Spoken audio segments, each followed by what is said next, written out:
Nanay ning kawas nga duha ka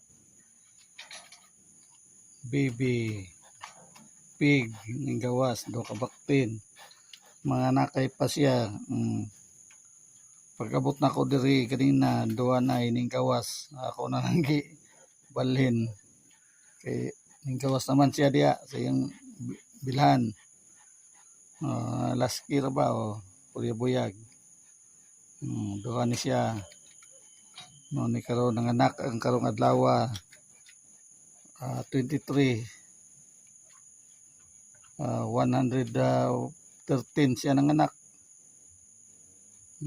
Kani 113 wa pa rin ako matimang pag-welding. Nanganak na siya.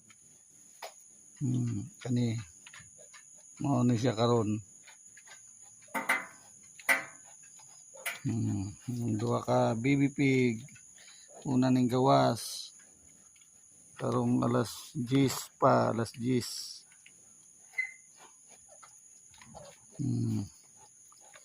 Mao ni siya.